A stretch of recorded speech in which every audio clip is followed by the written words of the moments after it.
Galaxy Z Fold 7 dan Z Flip 7. Kunjungi toko terdekat dan pre-order sekarang. Menangkan 5 tiket nonton langsung Indonesia di Amerika. Dukung Indonesia mengukir sejarah baru.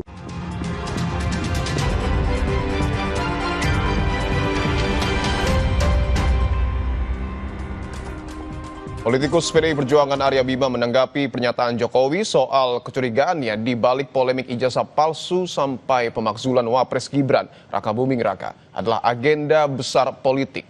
Menurut Arya, seorang negarawan sudah seharusnya terbiasa diterpa isu. Arya menyoroti sikap Jokowi yang kerap menyampaikan hal yang bersifat personal kepada publik. Menurutnya, polemik yang ditujukan dan dialami oleh Jokowi merupakan hal biasa di dunia politik. Bahkan politisi PDIP ini mencontohkan beberapa tokoh seperti Presiden ke-6 Susilo Bambang Yudhoyono dan Menko Perekonomian Erlangga Hartarto yang pernah mengalami hal serupa. Sehingga menurutnya Jokowi seharusnya memberikan semangat kepada rakyat di tengah persoalan yang terjadi saat ini. Saya tidak menyayangkan, ya kan? Saya hanya ingin menambahkan supaya Pak Jokowi tidak hanya menyampaikan hal-hal yang sifatnya lebih personal terkait berbagai hal yang dia rasakan terkait dengan intrik-intrik yang selama ini ada.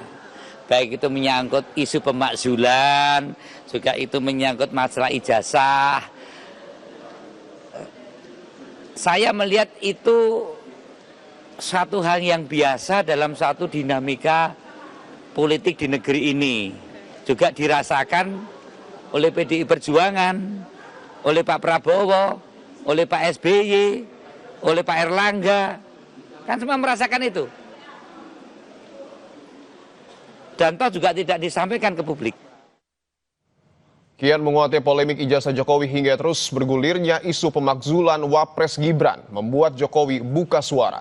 Mantan wali kota Solo ini meyakini kedua isu tersebut adalah upaya untuk merusak reputasi politik keluarganya.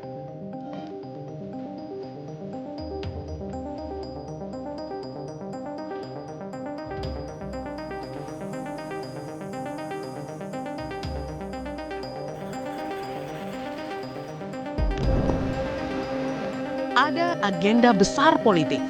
Kalimat ini menjadi komentar pembuka Jokowi menanggapi kasus ijazahnya yang semakin mendekati proses penetapan tersangka di Polda Metro Jaya.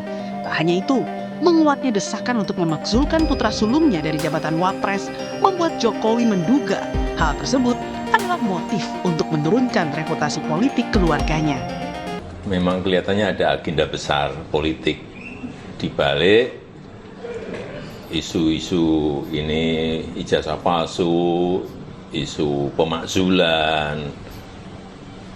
Ini perasaan politik saya mengatakan ada agenda besar politik untuk menurunkan reputasi politik, untuk mendowngrade. Termasuk isu yang untuk pemakzulan Mas Gibran termasuk itu. Ya, jadi ijazah palsu, pemakzulan Mas Wapres, saya kira ada agenda besar politik.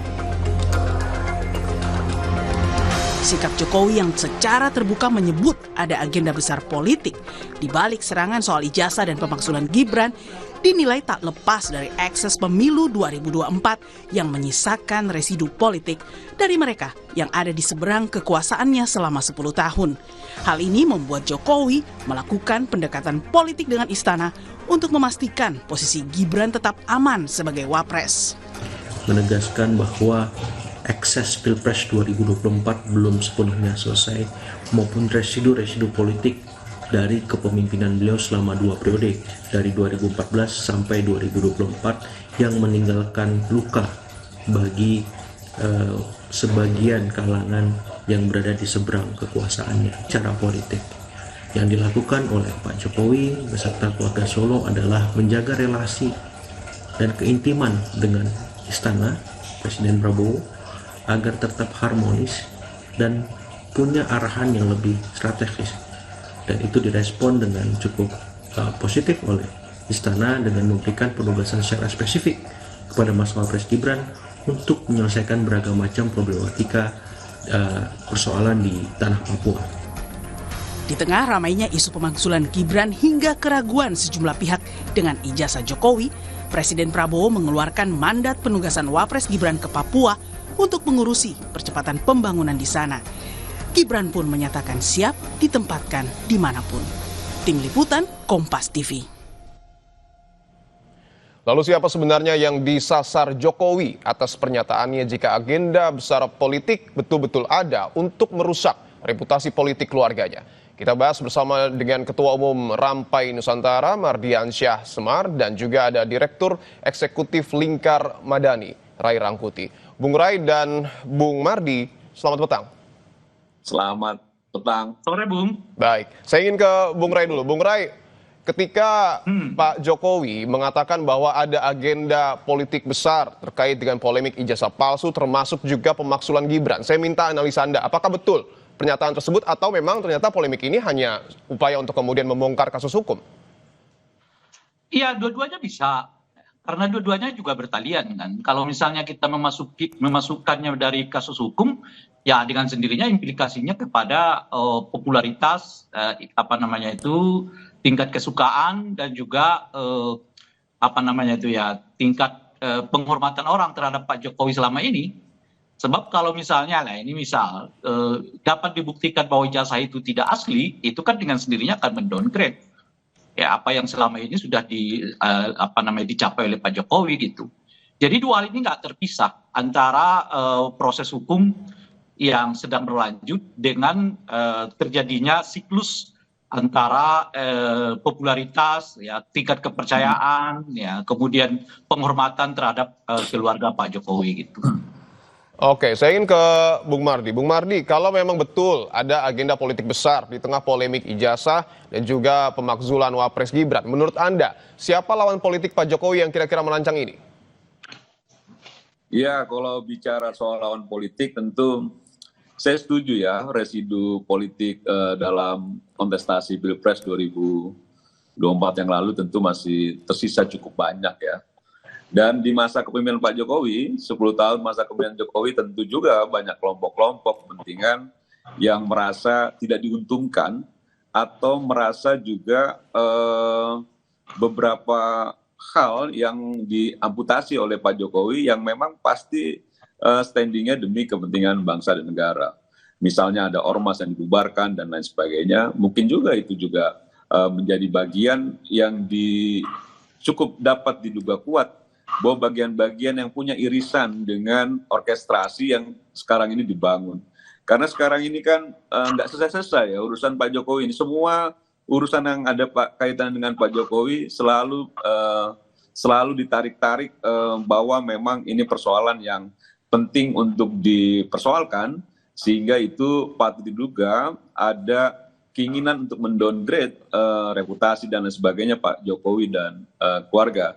Tapi memang dalam Pilpres 2024 kemarin menjadi kunci ketika ternyata Pak Jokowi juga menjadi kunci kemenangan Pak Prabowo dan Mas Gibran. Oke, Bung Ray, menurut Anda yang paling memungkinkan, yang merancang jika betul ada skenario ini dari dalam koalisi atau dari luar? Ya kalau tadi kan disebutkan orang-orang yang merasa kalah dalam Pilpres itu. Yang kalah itu kan ada dua kan. Satu pasangan Anies Baswedan Caimin, dan yang kedua Ganjar dan Pak Mahfud.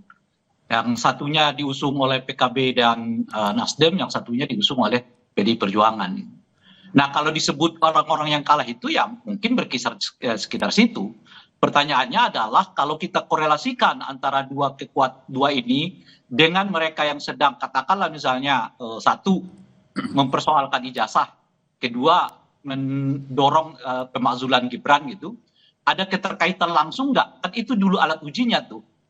Kalau kasus ijazah ini misalnya kan sejak 4 tahun yang lalu udah dipersoalkan oleh mereka, apakah itu Roy Suryo apa siapa macam-macam dan sebagainya. Artinya justru kala Pak Jokowi masuk pada periode kedua di mana Pak Jokowi saat itu masih bersama dengan PDI Perjuangan. Tapi gini Bung Ray, kenapa yang harus disasar sosok dari Presiden ke-7 Joko Widodo?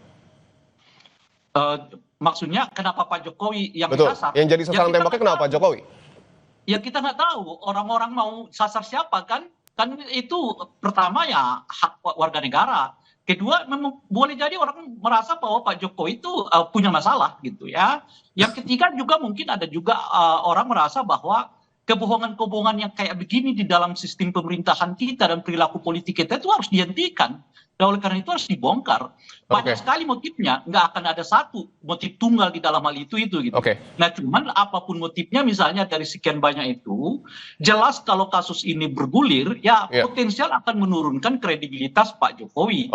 Nah cuman apakah ada kaitannya dengan mereka-mereka yang sakit hati? Itu yang saya uji tadi. Misalnya kalau kita kaitkan dengan ijazah palsu, kasus ini udah 4 tahun yang lalu bergulir. Saat itu Pak Jokowi misalnya masih bersama dengan PDI Perjuangan.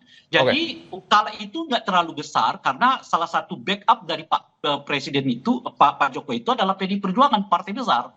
Nah sekarang hampir partai-partai ini boleh disebut tidak bersuara di belakang Pak Jokowi khususnya yang berkenaan dengan ijazah palsu.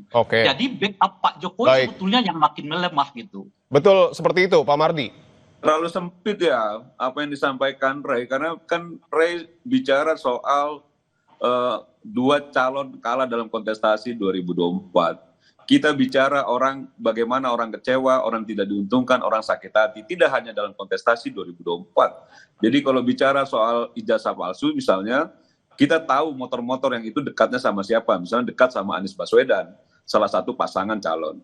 Atau misalnya Roy Suryo yang kita tahu misalnya latar belakangnya bahwa dia juga kecewa dengan Pak Jokowi dan lain sebagainya yang dulu pernah sempat dekat lalu kecewa. Jadi menurut saya semua saling bertaut ya antara kepentingan orang yang kecewa, orang yang sakit hati, orang yang merasa dirinya dirugikan dalam tanda kutip dan juga dengan orang-orang yang kalah.